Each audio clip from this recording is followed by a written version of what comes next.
बिस्मिल्लाहिर्रहमानिर्रहीम। अस्सलाम वालेकुम नाजरीन, आप देख रहे हैं आवाज़। मैं हूं बैरिस्टर एहतिशाम उमीरुद्दीन। इस हुकूमत के साथ मल्टीपल फ्रंट्स पे फ़िलहाल प्रॉब्लम आ रहा है। एक तो इकॉनमी बहुत बड़ा मसला है इस हुकूमत के लिए, जिसको वो हैंडल करने की कोशिश कर रहे हैं। पेट्रोल की कीमत में जिस तरह से होशरुबा इजाफा हुआ है, गो के हुकूमत ये कहती है कि जब आलमी मार्केट में तेल की कीमतें बढ़ेंगी, वी हैव नो चॉइस, हमें कीमत बढ़ानी पड़ेगी और हम खसारा बर्दाश्त नहीं कर सकते। इमरान खान की हुकूमत 110 अरब रुपए का माहाना खसारा कर रही थी। इस तरह से तो खुदा न खास्ता पाकिस्तान डिफ़ॉल्ट की तरफ जा सकता था। तो लेकिन बहरहाल महंगाई तो हुई है और गरीब आदमी का, मिडिल क्लास के लिए बड़ा मुश्किल हुआ है इस वक्त। किस तरह से उन्होंने अपने कारोबारी ज़िंदगी को आगे लेकर चलना है, वो तो एक है ही अपनी जगह पर एक इशू। लेकिन एट द सेम टाइम अभी जो बल्दियाती इंतखाबात सिंध में हुए, 4 डिवीजन्स और 14 अजला में पाकिस्तान पीपल्स पार्टी भारी अक्सरियत से जीती है। अगर मैं शहरी इलाके की आपसे बात करूं तो 354 में से 309 सीट्स पर रिजल्ट्स आ चुके हैं, जिसमें से 244 सीटें जो हैं वो पाकिस्तान पीपल्स पार्टी जीती है। GDA 22 जीती है, इंडिपेंडेंट 20 जीते हैं, PTI 14, JUIF 7। और अगर सखर, लाड़काना, नवाबशाह, मीरपुर खास और सांगड़ समेत दीगर अजला की मैं आपसे बात करूं तो 694 सीटों में से 426 सीटें पाकिस्तान पीपल्स पार्टी जीती है। अब MQM बरहम है। वसीम अख्तर साहब ये कह रहे हैं बहुत सी जगहों पर अमले को अगवा किया गया है। वो ये कह रहे हैं कि जहाँ पर हमारे उम्मीदवार जीत रहे थे वहाँ पर रिजल्ट्स को रोका गया है। जो मुआहदा पाकिस्तान पीपल्स पार्टी ने हमारे साथ किया था वो 30 दिन में उस पर अमल दरामद होना चाहिए था, लेकिन अब 2.5 महीने हो गए, लेकिन किसी किस्म का कोई अमल दरामद नहीं हुआ है। हमारे सॉफ्ट टोन जो है इसको संजीदा लें, यानी कि अगर MQM अलहदा होती है, वफाक में भी सिंध में तो असर पड़ेगा जो पड़ेगा, लेकिन वफाक में हुकूमत जा सकती है। क्या क्या वसीम अख्तर साहब ने सुनिए सर। अंदरूनी सिंध में जो कुछ हुआ है, मैं नहीं चाहता कि हैदराबाद कराची में भी उसी किस्म की बदमज़गी हो। हम एक्सपेक्ट करते हैं कि वो एग्रीमेंट हमारा इन लेटर इन स्पिरिट आप इम्प्लीमेंट करोगे, जो कि आपने वादा किया है। अगर आप उससे मुनहरिफ होते हो, हटते हो, तो फिर हम भी हैदराबाद को ताला लगाएंगे और फिर सड़कों पे आएंगे। फिर उसामा कादिर है MQM के फ्लोर ऑफ द हाउस पर, वो क्या कह रहे हैं भी सुनो। एक इस जुमले के ऊपर मैं अपनी बात खत्म करूंगा कि तीर खा के जो देखा कमी गाह की तरफ, अपने ही दोस्तों से मुलाकात हो गई। ये सिंध का इलेक्शन जो हो रहा है, बल्दियाती इलेक्शन, इसने वाज़ेह कर दिया है कि हमारी नीयतें क्या हैं। तो आपने देखा कि अब इख्तलाफात इत्तेहादियों में हो रहे हैं। तो अगर ये इख्तलाफात ज़ोर पकड़ते हैं तो फिर जिस तरह से इमरान खान साहब की हुकूमत बैसाखियों के सहारे इत्तेहादियों के ज़ोर पर खड़ी थी, उसी तरह ये हुकूमत तो उससे ज़्यादा इत्तेहादी इसके अंदर मौजूद हैं। PDM की तमाम जमातें मौजूद हैं। तो इसका क्या बनेगा? क्या ये अपना टेन्योर पूरा कर सकेगी, ख़ास तौर पर एक ऐसे मौके पर जबकि इकॉनमी एक बहुत बड़ा चैलेंज है। और इकॉनमी पर अगली स्टोरी मैं करने जा रहा हूँ, और किस तरह से टैक्सेस में इजाफा किया गया है और क्या उसका फॉल आउट होगा, वो भी आपसे डिस्कस करते हैं। लतीफ़ खोसा साहब ने हमें ज्वाइन किया है, सीनियर रहनुमा पाकिस्तान पीस से। खोसा साहब बहुत शुक्रिया हमें ज्वाइन करने के लिए। पहले ही बहुत ज़्यादा चैलेंजेस हैं ख़ास तौर पे इकॉनमी को लेकर के, और वज़ीर आज़म शहबाज शरीफ ये कहते हैं कि सख्त फ़ैसले करने पड़ेंगे, कर रहे हैं, आगे भी करेंगे। लेकिन अगर इत्तेहादियों में फूट पड़ जाती है, जिस तरह के बयानात MQM की तरफ से आ रहे हैं, जिस तरह की शेर व शायरी हो रही है, मैंने अभी आपको सुनाई भी है, तो फिर तो सख्त फ़ैसलों तक भी नौबत नहीं जाएगी, हुकूमत पहले ही ख़त्म हो सकती है। खोसा साहब देखें, ये बिल्कुल हमारा मुआहदा हुआ है और MQM के साथ हम उसके पाबंद भी हैं और इंशाअल्लाह उसका जो है करेंगे भी। और उनका एक ही सबसे बड़ा जो मुतालबा था ये था कि जो सुप्रीम कोर्ट की जजमेंट आई है आर्टिकल 140A पर, जिसमें डेवोल्यूशन जो है निचली लेवल पर जो है डिस्ट्रिक्ट गवर्नमेंट्स को देनी है, जिसमें आपने उनको फाइनेंशियल ऑटोनॉमी देनी है, एडमिनिस्ट्रेटिव ऑटोनॉमी देनी है, एग्जीक्यूटिव ऑटोनॉमी देनी है, पॉलिटिकल ऑटोनॉमी देनी है।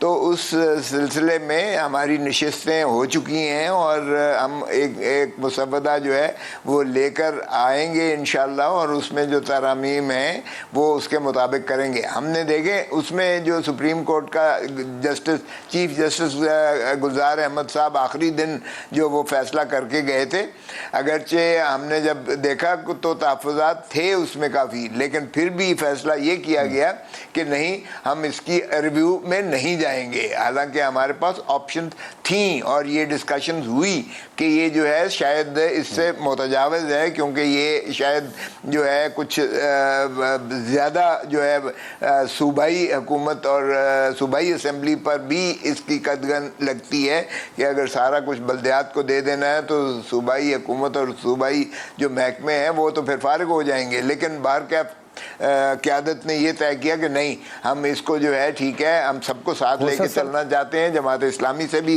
अलहदा हुआ था, MQM से भी अलहदा हमारे हुए, और हम ये मुसव्वदा ला रहे हैं। उनका सबसे बड़ा ये, अब देखिए बात ये है कि अगर बल्दियाती इलेक्शंस में कहीं कहीं बिल्कुल हुई है, मैं मानता हूँ, और आपकी टीवी की आंखों ने दिखाया है, लेकिन बाय एंड लार्ज जो है इलेक्टोरल प्रोसेस में शफाफियत है। कुछ जगह देखें, इलेक्शन एक नेचुरल सा फिनोमेना है, मुतहारिब ग्रुप्स लड़ रहे होते हैं एक दूसरे के खिलाफ, वहाँ कुछ न कुछ जो है ओवर डूइंग होती है और हुई है इसमें। वहाँ जो है रोका गया है और रीपोल वहाँ जाएगा होगा जहाँ इस किस्म की बात हुई है या लॉ एंड ऑर्डर सिचुएशन पैदा हुई है। वो बिल्कुल इलेक्शन कमीशन जो है पूरी तरह से है, हम उनके साथ हैं इस मामले में। जहां भी कहीं कोई दस्तरस हुई है वो बिल्कुल उसका खमियाजा जो है होना चाहिए और उसको रीपोल में जाना चाहिए। लेकिन देखें, अब ये अगर आपकी प्रोविंशियल गवर्नमेंट इस वक्त पाकिस्तान पीपल्स पार्टी की है और ये सभी आपके पोल्स कहेंगे कि पीपल्स पार्टी वहां इनडिफीजिबल है जहां तक सिंध का ताल्लुक है, और 2/3 से ज्यादा हमें अक्सरियत हासिल है नहीं, लेकिन MQM वालों का गिला ये जानते ही हैं कि जहां खोसा साहब जी MQM ये कहती है, वो ये कहते हैं कि जी ये बात तय हुई थी मुआहदे में कि आप हमारे मैंडेट का एहतराम करेंगे, हम आपके मैंडेट का एहतराम करेंगे। और MQM क्लेम ये करती है कि अगर साफ और शफाफ इलेक्शंस हों तो जो शहरी इलाके हैं सिंध के, वहाँ पर MQM सीटें निकालती है, लेकिन वहाँ के जो रिजल्ट्स आए उनसे उन्हें इख्तलाफ है। और अगर शेख रशीद साहब ये बोलें, जो कि उन्होंने बोला, मैं आपको सुनवा भी देता हूँ, और PTI वाले ये बोलें कि इलेक्शंस में धांधली हो रही है, तो फिर तो चले समझ आती है कि उसके अंदर किसी किस्म की कोई इल्ज़ाम तराशी भी हो सकती है, क्योंकि वो है ही सियासी तौर पर आपके मुखालिफिन। लेकिन फिलहाल ये लोग तो आपके इत्तेहादी हैं, आपके अपने इत्तेहादी ये बोल रहे हैं कि इलेक्शंस में धांधली हो रही है, हमारे रिजल्ट्स रोके जा रहे हैं, अमले को अगवा किया जा रहा है, तो फिर इलेक्शन की क्रेडिबिलिटी क्या रह जाएगी? नहीं, देखिए हमारे इत्तेहादी बिल्कुल हैं, लेकिन हम एक दूसरे के खिलाफ मुतहारिब इलेक्शंस लड़ रहे हैं। और अगर पंजाब में भी होगा तो हम मुस्लिम लीग नून के खिलाफ इलेक्शंस लड़ेंगे। आप देखेंगे कि हम एक दूसरे के खिलाफ लड़ते हैं। ये स्पेस या तो आपकी जो है आपके मुआहदा तय हुआ हो कि जी इतनी सीटें आपने हमें देनी है, इतनी सीटें हमने आपको देनी है, और उस पर जो है हम उनके उम्मीदवारों को तायीद करें और वो हमारे उम्मीदवारों को सपोर्ट करें, तो वो और बात होती है। लेकिन जब आप एक दूसरे के खिलाफ नबुर्द आजमा होंगे, लड़ेंगे इलेक्टोरल प्रोसेस में, तो फिर बदकिस्मती है हमारे मुल्क की कि हारने वाला फिर यही कहता है, तो हारने वाला हमेशा यही कहता है। इस तरह से ये हमें कल्चर है, बिल्कुल सही आप फरमा रहे हैं। ये जो माहौल है, इस माहौल में फिर क्या ये हुकूमत मुद्दत पूरी कर पाएगी? मिसाल के तौर पे आप लोग हुकूमत में भी इत्तेहादी हैं, एट द सेम टाइम आप एक दूसरे के खिलाफ इलेक्शंस भी लड़ रहे हैं, और उन इलेक्शंस लड़ने के नतीजे में बदमज़गी भी पैदा हो रही है, इल्ज़ाम तराशी भी हो रही है, कुछ सीटों पे धांधली के हवाले से आप भी मान रहे हैं कि गलत हुआ है, वहाँ पर री इलेक्शन होगा। तो क्या इस माहौल में ये हुकूमत मुद्दत पूरी कर पाएगी फिर? देखिए, ये आपकी बात बिल्कुल $1 मिलियन सवाल है कि अब वहाँ बाप वाले भी जो है अपनी दिखा रहे हैं, कुछ PML काफ में भी जो है ख़ानदान में एक फूट पड़ चुकी है। लेकिन हमने देखे बड़ेपन का सबूत दिया पंजाब में, हमने जो है अपने कैंडिडेट्स विड्रॉ करके हमने PMLN जिनकी बरतरी अददी बरतरी है और ये तस्लीम करते हैं हम, तो हमने उनके रास्ते में हमवार किया। ये हमारा बड़ापन है, पाकिस्तान पीपल्स पार्टी हमेशा करती है। हमने स्पेस दी, गवर्नर हम MQM का ले रहे हैं, हम एडमिनिस्ट्रेटर जो है कराची MQM का ले रहे हैं। कब ले रहे हैं? वो कहते हैं 30 दिन में होना था सब कुछ। सर कब ले रहे हैं? वो कहते हैं 30 days was the limit timeline।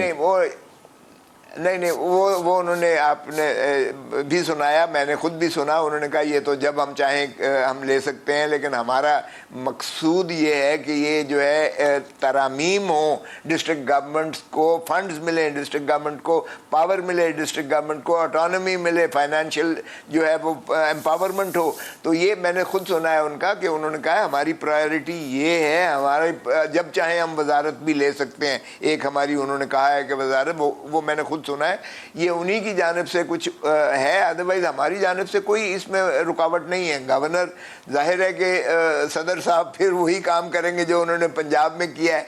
आपको तो मालूम है कि सदर साहब जो है अपना बजाय इसके कि वो रियासत खुदादाद पाकिस्तान के सरबराह की हैसियत से अपना रोल अदा करें, वो PTI के कारकुन की हैसियत से हर चीज़ मुस्तरद करते चले जा रहे हैं और वो उसमें रुकावटें पैदा कर रहे हैं और आपने आईनी अख्तियारात से मुतजाविज़ हो रहे हैं। ये उनके इस आला तरीन मनसब पे ये जेब नहीं देता है कि वो करें। कोई ऐसी डिस्प्यूट नहीं है। जहाँ MQM कहेगी हम बिल्कुल वो तैयार हैं, और अगर इलेक्शन कमीशन जो चाहे उनकी जो है तसल्ली तशफ़ी करा ले, हम उस पर कारबंद हैं। बाकी देखिए हार जिस सवाल पर खोसा साहब आपने कहा हार गए, और ठीक है, जिस सवाल पर आपने कहा कि ये $1 मिलियन क्वेश्चन है कि ये हुकूमत मुद्दत पूरी कर सकेगी या नहीं कर सकेगी, इन तमाम तरह इख्तलाफात के होते हुए जो कि अभी नज़र आ रहे हैं और आगे जाके ज़ोर भी पकड़ सकते हैं प्रॉबली, वो अपनी जगह पर है। लेकिन एट द सेम टाइम एक इंडिपेंडेंट पार्लियामेंटेरियन असलम बोतानी साहब हैं जो तहरीक अदम एतमाद के वक्त आप लोगों के साथ आ गए थे और अभी हिस्सा हैं इस हुकूमत का। उन्होंने फ्लोर ऑफ द हाउस पर इस हुकूमत के हवाले से क्या क्या, वो आपको सुनवाता हूँ, और उसके बाद सवाल फिर यही है कि इस हुकूमत के सर पर ये साए मंडला रहे हैं कि क्या ये मुद्दत पूरी कर सकेगी या नहीं। खाइएगा, मैं एक एहतजाज रिकॉर्ड कराता हूँ। हम सर PTI के साथ थे इत्तेहादी, किसी वजह से किसी की मोहब्बत में किसी के प्यार में हम इस तरफ आ गए। सर जब PTI के साथ थे हमें अरबों रुपए मिले, और न सिर्फ मिले बल्कि 100% एलोकेशन थी जो आखिरी साल एहसन इकबाल ने काट दी। हम खुदा की कसम सर वहाँ खुश थे। ये जरदारी साहब की मोहब्बत में आ गए। ख्वाजा साहब आप सुने और शहबाज शरीफ तक ये बात पहुंचाएं। 2 वोटों पे हुकूमत है, इतनी मगरूरी अगर 10 वोटों पे होती तो आप तो किसी को खंगालते नहीं। खोसा साहब वो कहते हैं जरदारी साहब की मोहब्बत में आ गए, नहीं तो हम वहाँ पर खुश थे, अरबों रुपए मिले और एलोकेशन 100% थी, तो जरदारी साहब की मोहब्बत में आ गए। तो कुछ ख्याल करें इन लोगों का। वो ख्वाजा आसिफ साहब को कह रहे हैं प्राइम मिनिस्टर तक बात पहुँचाएँ, सुनी नहीं जा रही बात इनकी। नहीं, वो 100% ये तो तयशुदा बात है कि मोहतरम आसिफ अली जरदारी साहब की ये सियासी बसीरत और बड़ेपन की वजह से हमने MQM को सारी स्पेस दी, जो जाहिर है कि आपको पता ही है वो शहरी इलाकों में अपनी जिस तरह से वो असेंडेंसी करते हैं। उनको इमरान खान ने 14 सीटें वहाँ से लेकर उनकी सीटें मारी थी, हमने नहीं मारी थी, माफ़ कीजिएगा। और भूतानी साहब बिल्कुल हक बजाने में ये कहने में, मगर देखिए थोड़ा सा ज़रा आप फाइनेंशियल क्रंच भी देखिएगा। अगर हमारी जो है ईज आउट हो जाते हैं फाइनेंशियल सिचुएशन, इस वक्त हम जो है आपको पता है कि फाटक से बड़ी मुश्किल से निकलने पर के लिए जा रहे हैं। अभी उन्होंने इंस्पेक्शन पे आना है।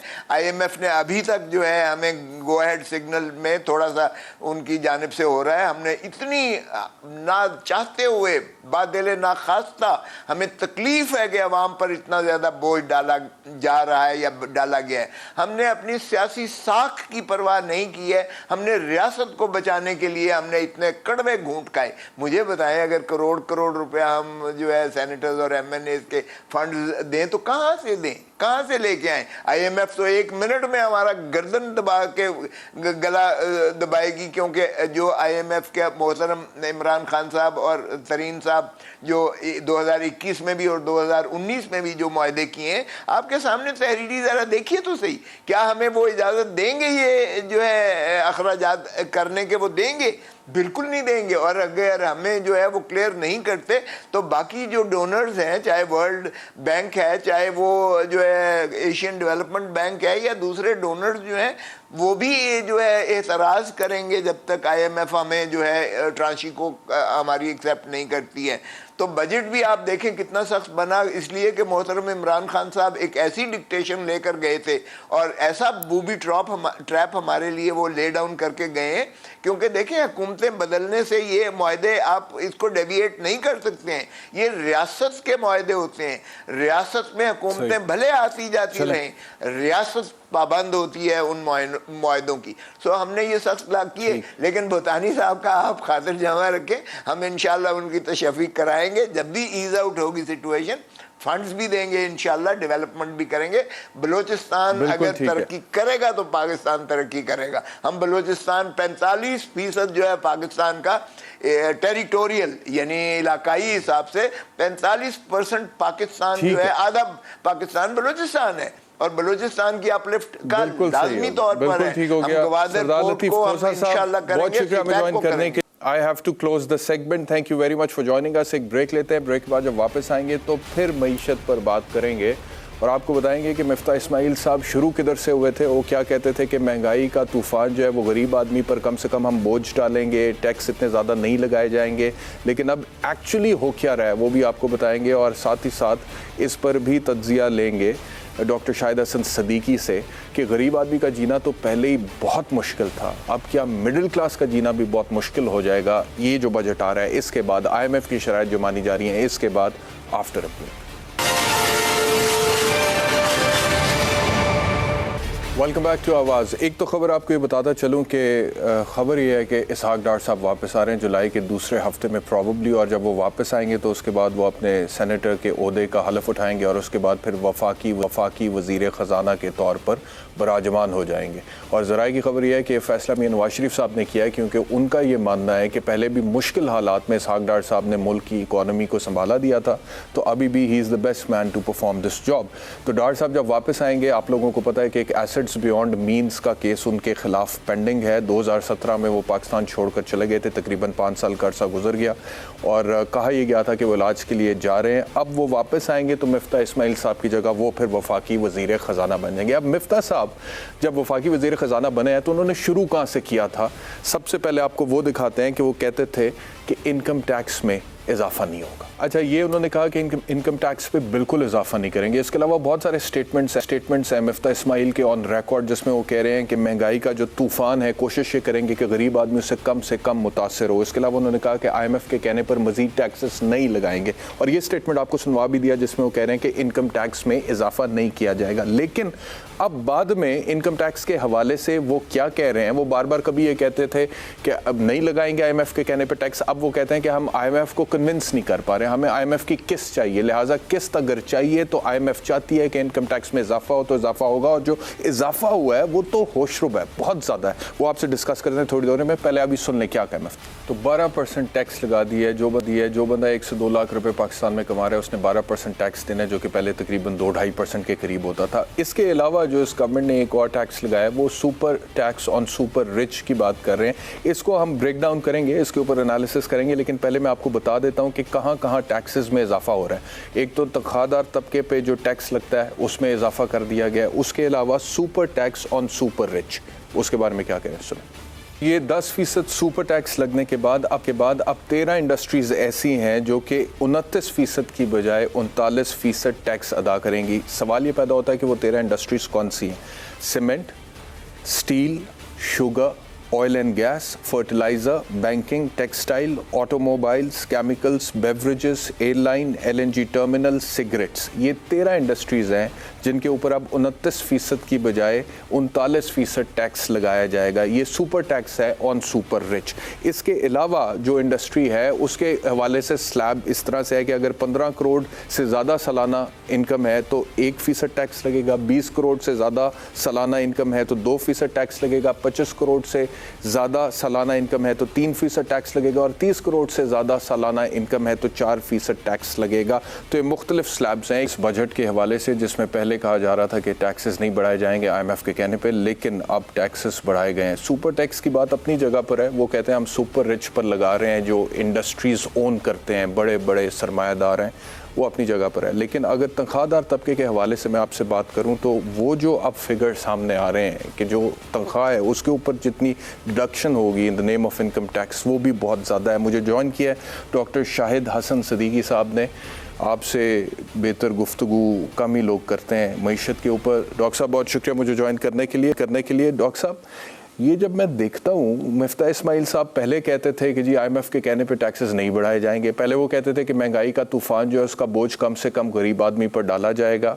पहले वो कहते थे कि इनकम टैक्स में इजाफा नहीं किया जाएगा। लेकिन और पहले ये भी कहते थे वो समृद्ध होती थी पेट्रोल की कीमत में इजाफे की, लेकिन फिर रात के अंधेरे में एकदम उसको मंजूर कर दिया जाता था और 2 महीने में हमने देखा है कि 84 रुपए फी लीटर पेट्रोल महंगा हो गया। But that is a separate story. वो इंटरनेशनल मार्केट में कहते हैं पेट्रोल की कीमतें बढ़ गई, हम खुसारा नहीं कर सकते, ठीक है। लेकिन अब ये जो टैक्स की बात कर रहे हैं, एक गरीब आदमी, क्या एक मिडिल क्लास के लिए इस टैक्स स्ट्रक्चर के साथ सरवाइव करना पॉसिबल है? बहुत शुक्रिया बैरिस्टर साहब, आपने ख़ुद काफ़ी अहम नुकात उठा दिए हैं। न सिर्फ तनख्वाहदार तबके बल्कि मुतवस्सित तबके और गरीब अफराद के लिए ज़िंदगी बहुत ज़्यादा अजीरन होने वाली है।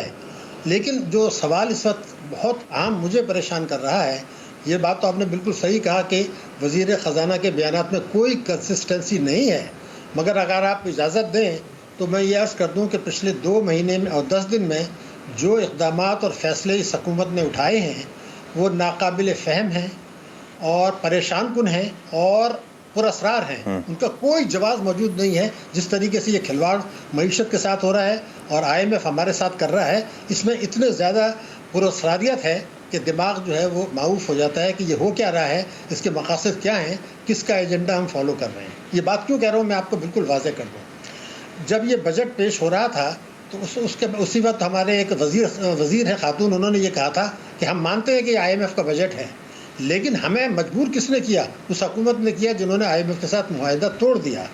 अब मैं उनसे पूछना चाहता हूँ वज़ीर ख़जाना से भी कि अगर ये IMF का बजट है, इसलिए कि इसमें तो ये आपने रखा है कि 9,000 अरब रुपया रेवेन्यूज हुकूमत इकट्ठे करेगी अगले माली साल में, और उसमें से 4,100 अरब रुपया सूबों को चला जाएगा, तो 4,900 अरब रुपए आपके पास बचते हैं। और दफ़ा और सूद के लिए जो है वो 5,000 अरब चाहिए। तो IMF कहेगा जी आप मुल्क कैसे चलाएंगे, आपके पास क्या जवाब है, अगर है तो बता दें। दूसरा इससे एक और अहम नुक्ता है कि बजट तकरीर में ये कहा गया, बजट डॉक्यूमेंट्स में है कि NFC अवार्ड के तहत जो सूबों को रकूम मिलेगी उसमें से वो 580 अरब रुपया, कोई मामूली रकम नहीं है, वो खर्च ना करें बल्कि फाजिल दिखाएं ताकि ये बजट खसारा कंट्रोल में रहे। ये बजट में है। लेकिन जहां उनके साहबजादे हैं वज़ीर आज़म के, उन्होंने भी अपना हिस्सा नहीं डाला। इनके इत्तेहादी जो सिंध में हैं उन्होंने खसारे का बजट पेश कर दिया। तो सवाल ये पैदा होता है कि आपने तो वही खिलवाड़ कर ली। तो IMF ये कहेगा कि जी एक तो आपके रेवेन्यूज पूरे नहीं हैं, फिर ये जो 580 अरब दिखाए थे ये तो आ नहीं रहे हैं, तो अब ये कहाँ से पूरे करेंगे? इनके पास कोई जवाब नहीं था। तो बौखलाहट में पाकिस्तान की तारीख में पहले दफ़े हुआ है कि बजट पेश करने के बाद मंजूरी से पहले इतने बड़े पैमाने पर फाइनेंस बिल में तब्दीलियाँ की गई हैं कि उसका हुलिया बदल गया। ऐसा पाकिस्तान में कभी नहीं हुआ। तो सवाल सिर्फ ये पैदा होता है कि खिलवाड़ क्यों किया गया। इसी के साथ अगर दूसरा पॉइंट मैं आपको बता दूं कि जब इमरान खान साहब बरतरफ हुए थे तो 182 रुपये का डॉलर था, इनके दौर में 212 रुपये पर आ गया। तो क्या पाकिस्तान की तारीख में कभी इतनी मुख्तसर मुद्दत में $1 पर 30 रुपये गिरे थे, उस मुल्क में जहाँ के 75 अरब डॉलर का इम्पोर्ट है? इसी में तीसरा सवाल ये है, क्या हुकूमत पाकिस्तान ने और स्टेट बैंक ऑफ पाकिस्तान ने दानिस्ता कोई कोशिश नहीं की कि पाकिस्तान के रिजर्व्स बढ़ाएं और रुपए की कदर को कंट्रोल करें? हालांकि अगर वो करना चाहते तो कर सकते थे, माजी में होता रहा था। हम स्टेट बैंक का तो ये कह दें कि जनाब वहाँ तो IMF का नुमाइंदा बैठा हुआ है, रज़ा बाकर साहब ने खुद मुख्तारी दे के दिला के चले गए थे और अपने असिस्टेंट को यहाँ छोड़ गए थे, डिप्टी गवर्नर। अब वो अभी तक गवर्नर हैं, वो IMF के साथ मामला तय करेंगे कि जी डॉलर को कहाँ तक रखना है। हुकूमत पाकिस्तान को कुछ पता नहीं होगा तो ये अपना गवर्नर क्यों नहीं लाए? ये भी एक खिलवाड़ है। तो अब सवाल सिर्फ ये पैदा हो रहा है कि ये जो हक़ाइक़ हैं, तो ये अगर इसमें पुरअसरारियत नहीं है, मैं माजी में आपको कई मिसालें दे सकता हूँ जब खुद डार साहब ने, इमरान खान साहब ने 1 दिन के नोटिस पे कहा कि इसको ठीक करो वरना मैं एक्शन लूँगा, और डॉलर की कीमत को ठीक किया गया। और हमारे रज़ा बाकर साहब ने बहुत नुकसान पहुँचाया पाकिस्तान को, लेकिन दुनिया में शरह सूद जब 3% थी वो 13% पर कर्जे ले आए। तो क्या इनके लिए मुश्किल था कि 13% पर फॉरेन बैंक से कर्जे ले आते 1 महीने के लिए, रिजर्व्स आपके बढ़ जाते, रुपए की कदर गिरना बंद हो जाती, फिर IMF के पास जाते कि जी ये पोजीशन है। अब IMF के पास अब घुटनों के बल गए और उसका पूरा फायदा उठाया। जनाब जी, जनाब जी, मैं ये कह रहा हूँ, आपने वजह तौर पे फरमाया, आपने कहा कि जो बजट पेश किया गया था अब जो उसमें तब्दीलियां की गई हैं उसकी वजह से उस बजट का हुलिया बिगड़ गया है। अब मैं ये देख रहा था कि तनख्वाहदार तबके के लिए 47 अरब रुपए की टैक्स रिलीफ का ऐलान पहले किया गया था, अब वो वापस ले लिया गया। 47 अरब रुपए की टैक्स रिलीफ का ऐलान वापस लिया जा चुका है तनख्वाहदार तबके के लिए। और अब जो सिचुएशन सामने आ रही है उसमें मुजव्वजा स्लैब के मुताबिक 6 लाख से 12 लाख रुपए सालाना कमाने वाले पर 2.5% टैक्स अदा होगा, वो करेगा। 12 लाख से 24 लाख रुपए कमाने वाले 7.5% की बजाय 12.5% टैक्स अदा करेंगे। सालाना 24 लाख से 36 लाख रुपए कमाने वाले अफराद 1,65,000 रुपए के अलावा 24 लाख रुपए से जायद रकम का 20% टैक्स अदा करेंगे। सालाना 36 लाख से 60 लाख रुपए कमाने वालों से 4,05,000 रुपए के अलावा 36 लाख रुपए से जायद रकम का 25% टैक्स की मद में वसूल किया जाएगा। और इसी तरह करते करते 1 करोड़ 20 लाख तक जाता है और उसके बाद 1 करोड़ 20 लाख से जायद रकम अगर कोई कमा रहा है तनख्वाहदार तबके में, वो 35% टैक्स देगा। अच्छा चलें, मैं कहता हूं कि 35% भी वो टैक्स देगा, लेकिन बाहर के मुल्कों में जब 35%, 40% टैक्स डिडक्शन होती है आपकी तनख्वाह में से, उसके बाद आप देखें कि फैसिलिटीज़ मिलती क्या है। एजुकेशन फ्री होती है, हेल्थ फ्री होता है, कमाल का इंफ्रास्ट्रक्चर होता है। यहाँ पे हमें क्या मिल रहा है? और ये जो इजाफा किया है इन्होंने इनकम टैक्स में तनख्वाहदार तबके के लिए, गरीब आदमी जो 6 लाख रुपया पूरे साल में कमाता है वो कैसे टैक्स पे करेगा? बैरिस्टर साहब, आपने बिल्कुल सही बात की है, लेकिन मैं आपको बताऊं, मैंने तो 2011 में किताब लिखी थी और उसके बाद मैं मुस्तकिल हर महीने ये बात करता रहा हूं कि न्यू ग्रेड गेम के तहत अमेरिका का मकसद ये है, और उसके लिए IMF और FATF को यूज़ कर रहे हैं कि पाकिस्तान की मईशत को गैर मुस्तहकम करें, पाकिस्तान की मईशत को कमज़ोर करें, पाकिस्तान की हुकूमत और अवाम में एतमाद का बुहरान पैदा करें, अवाम की ज़िंदगी अजीरन कर दें ताकि हुकूमत कमज़ोर हो और उस कमज़ोर हुकूमत पर वो अपने डिक्टेशन दें। इन 2 महीने में और उससे पहले इमरान खान साहब ने जो कुछ किया, तो हमें घुटनों के बल उनके पास जाना पड़ा।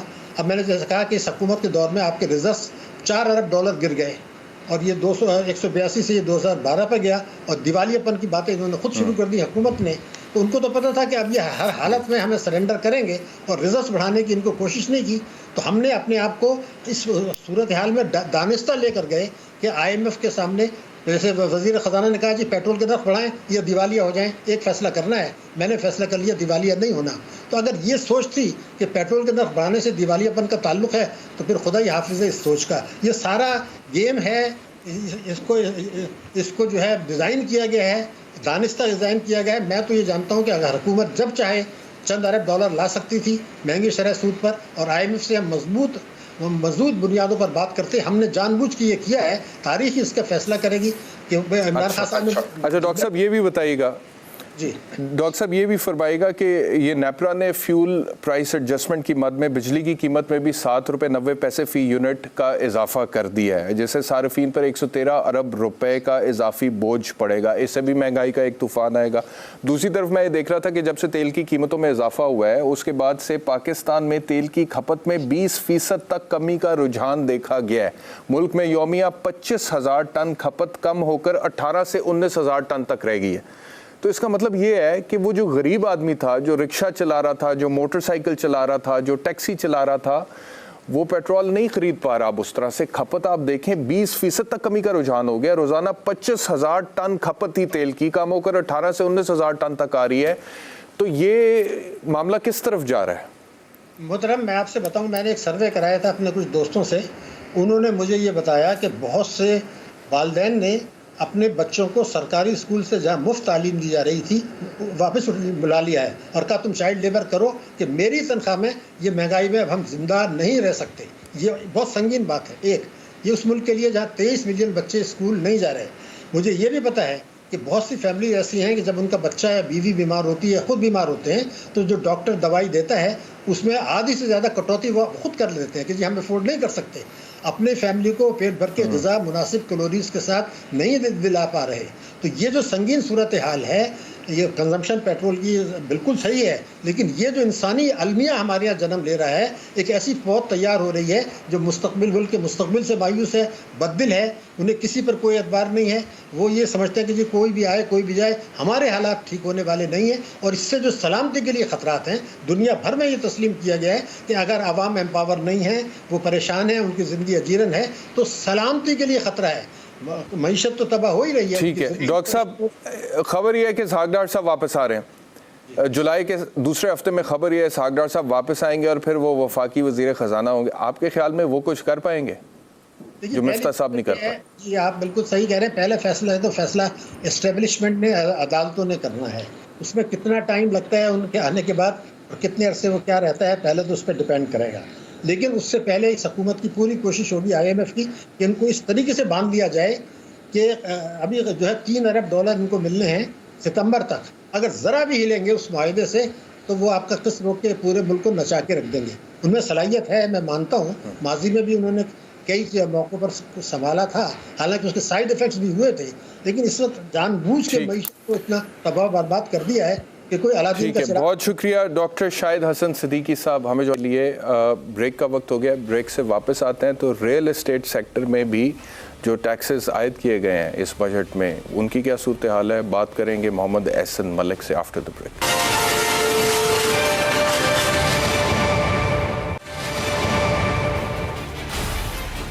Welcome back to Awaaz. बात करते हैं रियल एस्टेट के हवाले से। जिस तरह से बाकी कुछ सेक्टर्स में टैक्स लगाया गया इजाफी इस हुकूमत की तरफ से, उसी तरह रियल एस्टेट जो है वो भी इसकी जद में आया है। हमारे साथ है मोहम्मद एहसन मलिक, आप सीनियर रियल एस्टेट एनालिस्ट हैं, वाइस प्रेसिडेंट है Punjab federation of realtors Pakistan के। एहसन मलिक साहब बहुत शुक्रिया हमें ज्वाइन करने के लिए।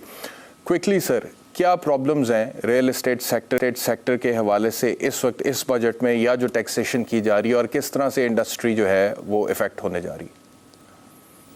बिस्मिल्लाहिर्रहमानिर्रहीम।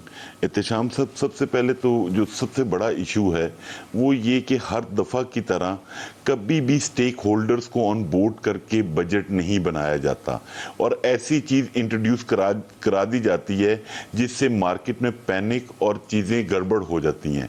अभी जो फाइनेंस मिनिस्टर साहब हैं उनकी स्टेटमेंट साहब भी देख रहे होंगे कि आजकल हेडलाइंस चल रही हैं न्यूज़पेपर्स के अंदर कि हम रियल एस्टेट डीलर्स को, ब्रोकर्स को, डेवलपर्स को, बिल्डर्स को हम टैक्स करने जा रहे हैं। प्लीज खुदारा आप उसमें क्लैरिटी लाएं कि आप उन लोगों को टैक्स करना चाहते हैं जो टैक्स नेट में नहीं हैं, जो ऑलरेडी टैक्स पे कर रहे हैं, जो फाइलर हैं, उनको तो एक्सक्लूड करके बात करें। और बात यह है, क्या आज तक आपने डंडे के जोर पे पहले लोगों को फाइलर बना लिया है जो अब आप ये थ्रेट करते हैं? मतलब उससे जितना पैनिक क्रिएट होता है, ओवरसीज पाकिस्तानी डिस्टर्ब होता है, क्योंकि उसके पास तो एक ही एवेन्यू। क्या कर रही है गवर्नमेंट? कि हम हर एक को टैक्स करने जा रहे हैं, हम हर एक को टैक्स करने जा रहे हैं, हर सेक्टर को। मतलब लाइक रियल एस्टेट में बात करते हैं, वो रियल एस्टेट ओनर की बात करते हैं, ब्रोकर की बात करते हैं, डेवलपर की बात करते हैं, बिल्डर की बात करते हैं, बट उसको क्लैरिफाई नहीं करते कि भाई जो टैक्स नेट में नहीं है हम उनको टैक्स नेट में लाना चाह रहे हैं, अपनी टैक्स बेस को बढ़ाना चाह रहे हैं। आप इस अभी जैसे एक इन्होंने डीम रेंटल इंट्रोड्यूस कराया, फाइनेंस मिनिस्टर साहब को हमने एक्सप्लेन किया कि सर आपको पैसे चाहिए, ये सेक्टर जितनी आपकी एक्सपेक्टेशंस हैं उससे ज्यादा रेवेन्यू दे सकता है। आप डीम रेंटल की जगह फिक्स टर्म के ऊपर चले जाएं, एक रीजनेबल अमाउंट रख दें कि 125 गज के प्लॉट के ऊपर आप 10,000 रुपीज ईयरली चार्ज कर लें, आप 250 गज के ऊपर 20,000 रुपीज ले लें, 500 गज के ऊपर आप 30,000 ले लें। क्या जवाब आया? आप ऐसे उन्होंने कहा जी हम पीएम से बात करके आपको बताएंगे। आपने ऐसी अच्छा, एक और चीज मुझे बताएगा कि पिछले दौरे हुकूमत में इमरान खान साहब कंस्ट्रक्शन को वो कहते थे कि इंडस्ट्री का दर्जा मैंने दे दिया, उसके साथ अगर आप कंपेयर करें अभी मौजूदा हुकूमत की जो पॉलिसी है तो क्या कहेंगे? Sir, construction basically construction package उन्होंने दिया, लेकिन उन्होंने भी अपने पावर कॉरिडोर में जो लोग घूमते थे उन लोगों को नवाजने के लिए दिया। और अगर आप उसका फिगर चेक करें, आप एफबीआर से चेक कर लें कि वो जो एमनेस्टी स्कीम थी वो 3 डिजिट से ज्यादा लोगों ने अवेल नहीं की। जो उन्होंने बजट में रिलीफ दिया उसका इंपैक्ट मार्केट में आया, उसने एक इकोनॉमिक व्हील को चलाया, उसने ग्रोथ दी। ओवरसीज पाकिस्तान ने रिकॉर्ड रेमिटेंस ट्रांसफर की पाकिस्तान, अभी भी जो रेमिटेंस आ रही है बाहर से, आप ओवरसीज पाकिस्तानीज को नॉन फाइलर की कैटेगरी में डाल रहे हैं। ओके, वो नॉर्मल आदमी की बजाय वो 5% टैक्स पे करें। जो पाकिस्तान में लोग मौजूद हैं वो अपना capital Turkey, Malaysia, Indonesia shift करने पे सोच रहे हैं। मतलब खुदारा को अकल के होश के नाखून लें। मुझे नहीं पता कि ये एफबीआर में कौन लोग हैं जो ऐसी चीज इंट्रोड्यूस करा देते हैं जिसके बाद उनको उसको अंडू भी करना पड़ता है और एम्बैरेसमेंट अलग होती है और मार्केट में पैनिक अलग होती है। चीजें आपने जब से रियल एस्टेट को टारगेट किया है तब से आप डॉलर की हालत देख लें, डॉलर किधर चला गया है। आप डॉलर को कंट्रोल करना चाह रहे हैं, आप रियल एस्टेट को कंफर्टेबल करेंगे, ओवरसीज रेमिटेंस आपकी बढ़ेगी, इकोनॉमिक व्हील आपका चलेगा। ये चीज इस गवर्नमेंट बिल्कुल ठीक है। बहुत शुक्रिया मोहम्मद एहसन मलिक ज्वाइन करने के लिए, बहुत शुक्रिया प्रोग्राम देखने के लिए। इंशाल्लाह कल आपसे दोबारा मुलाकात होगी। अपना ख्याल रखिए।